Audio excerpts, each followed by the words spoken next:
Oh, So apparently, and for the English dub, Jason Griffith had a hoarse voice due to strep throat. So he did this whole performance with strep throat. Yeah, and we haven't heard the sound that form. plays when he dies as the werehog yet, but it's the most amazing thing ever. Oh yeah, that's right. I edited in every time we said die. That sound. It's like, yeah. Oh yeah, that person. The Howie scream. Every time he falls off a cliff from this point on, can you edit in the Howie scream? That I can do, but I'm gonna have to try really hard to remember. Well, you actually have to fall off a cliff. Yeah. Alonzo hates it when I don't make progress. Why aren't you laughing at those pot breaking noises that are stock sound because effects? I'm playing the game and I can't hear it as well. Yes. So Mikey and I are watching Neon Genesis Evangelion, and okay, so to bring this up again, that's a show that you get out of it what you put into it. I am like completely, totally 100 invested into the show with my heart, body, and soul. Right. And every time, like a fence shooting up sound effect pops up, Mikey's like,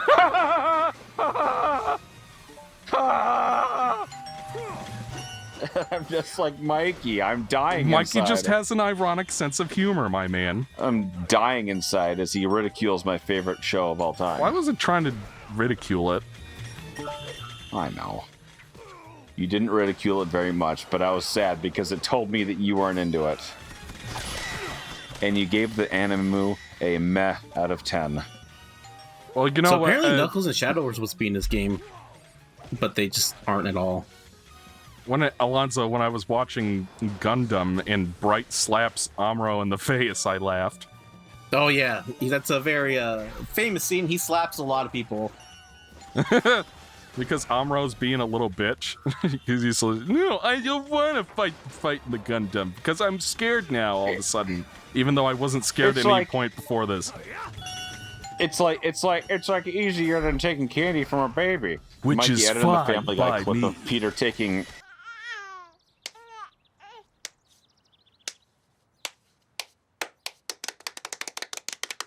Quit interrupting me. That's an actual line of dialogue from Shadow the Hedgehog, by the way. Peter tries to steal candy from a baby, Emerald, and that's one of the best edits. when he's flying to the Black Comet, and then Shadow's like, Chaos Emerald, this is like taking candy from a baby, which is fine by me. It's like something Dr. Eggman would say. Yeah, it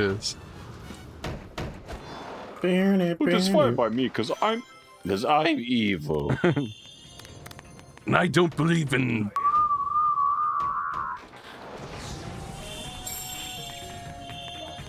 That's a reference to the voice actor in question. Right. What did he do? Well, I'm going to censor all of this, of course, but he's we gotten... don't want to get on the hit list of the IDF. Mikey, edit in that longest fart sound effect over it, but stretch it out. Stretch. All right, So what you're saying is, don't stretch it out to fill that specific timestamp. Stretch it out and then take a small chunk of it over it. No, just like stretch it out for the length of what you're about to tell us. Oh. Well, yeah, basically he just got in trouble on Twitter for saying...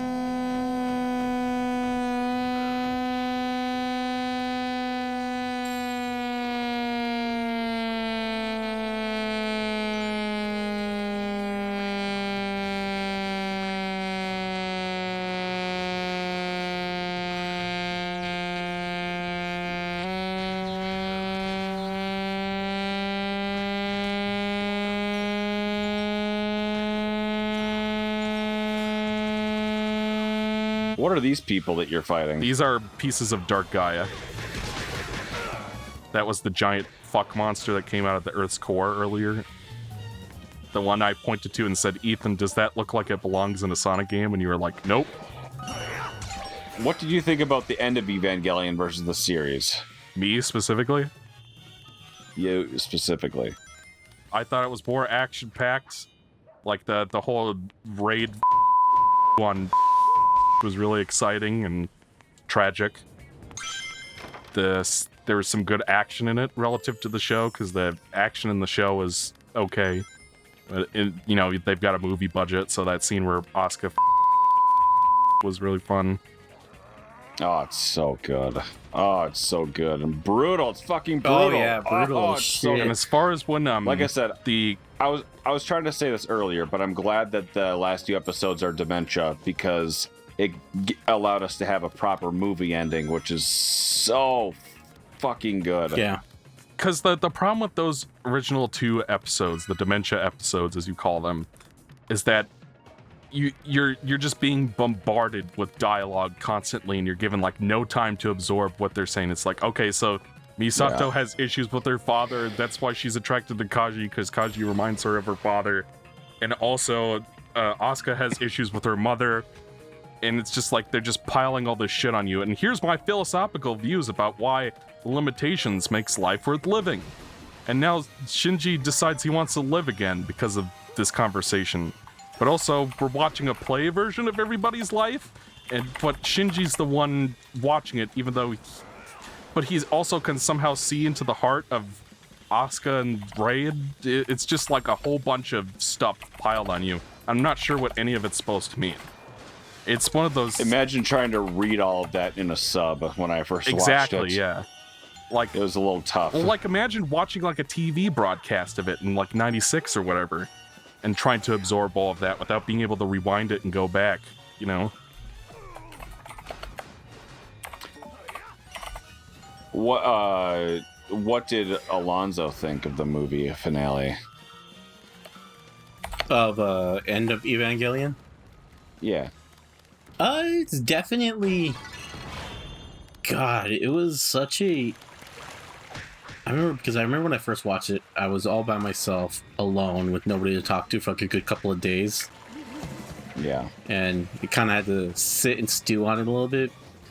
It was really cool that they had, they had the movie budget, so they were kind of do a little bit more. But like I said, you can see it was the producer going through his philosophical identity crisis as well, and just kind of the ending is just crazy, especially when I was listening to what was it, some of the interviews and everything like that for the voice actors, right after the final scene.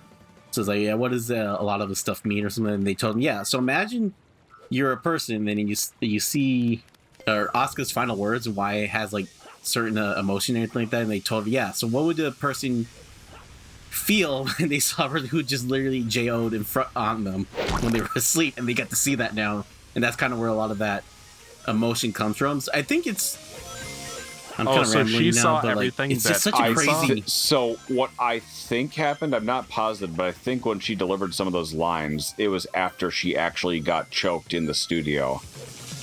But yeah, I mean, there was also they gave her realism. like the context of, hey, so how would you feel if this? And you're supposed to be a voice of disgust.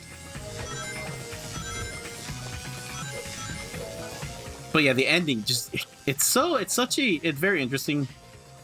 That final scene, always leaves me blown away. It's been my screensaver for years, like probably 10 years, and I've never changed it. I really what enjoyed was it. your emotional takeaway from that? Let's just hear it real quick. Alonso? No, yours. Since you love it so much. The emotional takeaway of that final scene. Like, what did it make you feel? It's hard to describe. It's like, I don't know. It makes me feel emotional and brings it out in me. Like, yeah. I don't know. I'm sure our audience is just riveted by all They of want to this, hear us talk about an anime that they probably have not seen. I don't know. I'd have to think about it and summarize it. Yeah, it's not something that can just kind of now we're kind of random talking. I'd had to really think about it. It's so powerful and dark and crazy, and what it implies, and the way they animated her expressions just makes it feel even more powerful. But what you kind of have to put together what is actually happening. Yeah. How did they get there? And what does this mean for them now? Because my takeaway about it was like, okay, he stopped spoilers, but like everybody has and presumably there's no food, so they're going to starve to death, and there's except for them, so they're going to be alone. Presumably there's no food. Exactly. That was my takeaway of it. It's like, okay, so you chose to quote unquote and not end, but in so doing, everybody is basically except for there's no food, there's no there's So basically they're like nothing. They're like the Adam and Eve. So you might as well be dead. I mean, assuming that food is plentiful at that point. Well, it's supposed to be like they're mind don't melded. know. Like they're all like one now. Yes, they're all whatever. You know what it looks like? Is it reminds me of the Great Link from Deep Space Nine, Star Trek Deep Space Nine. Have you guys ever seen that show? No. So they never say it in the series, but the AT field stands for the absolute terror field. So they never say it in the series, but the AT field stands for the absolute terror field. I don't think I understand exactly what it means, but I think it's like people putting up defenses in their own personal lives. Well, one of the big things, and holding each other out. They say that, and they mention there the hedgehog effect. You create the hedgehog, but then you create that barrier, but then Sonic. yeah, that's how we connected back to Sonic. Yeah. See, everybody, it is relevant. See, we were that was our weave. We've brought it back and ended in the same place we began. Join us on the next episode of Sniff Mavericks, where we spare our audience from the Evangelion talk, because I'm pretty sure everybody's sick of that shit now. But yeah, I was kind of very emotional for a few days after we finished that movie again. Yes, when I first watched it, I was definitely emotional, and I'd had to really think about it right now. I can't. It's hard for me to give an answer because, as we heard, I was rambling because there's so much that I felt with that show. There's so much stuff happening. There's the characters, what they're going through, with the production behind it, the stuff that isn't said that you find out in interviews and everything like that. The mental state of the creator, what their intentions are. Yeah. Because Evangelion is such and the unfortunate future of Evangelion afterwards, where because it was such a commercial success, everything afterwards it loses its... Ethan, what do you think of that guy dancing like it's the 70s? Come on, babe. I think that there's a bunch of splooge coming out of them. No, right. They're possessed by Dark Gaia spirits. Oh, are you implying Gaia you want me to splooged change more them like to white? Poopa.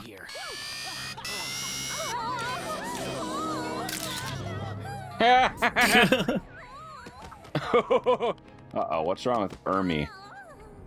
Ermi is doing her best. Oh, Emi Rosu? Emi Rusu, yes. Emi Russo. Emi Rosu. Say, Ethan, it's spelled EMI, so is it spelled Emmy or Amy? エミローズ Alright, that's enough. That's enough of that argument, Mikey. Yeah, Mikey. For all intents and purposes, you're probably right. And I retract my argument from before, because I'm probably Mikey, wrong. put up an Ethan and Mikey right. You know what? Because Ethan was so good-spirited about it, I think I'll skip it this time. Added in a crown on top of Ethan's head. Okay, I'm gonna mute the music now. Alonso's muting the music. I'm starting. It's really starting to the song is starting to burrow into my brain. Are you gonna listen to that awesome doom metal song we were jamming out to before we started? Probably. You don't even remember what it was called. It was chill music. I'm trying I to like how remember. everybody had requested this playthrough so that they could see me rage at Sonic Unleashed, and yet I'm the person being the most positive on it this whole time. Well, get angry right now. I'm not angry. I like this better. Hey! It lets me and Ethan de-stress a little bit.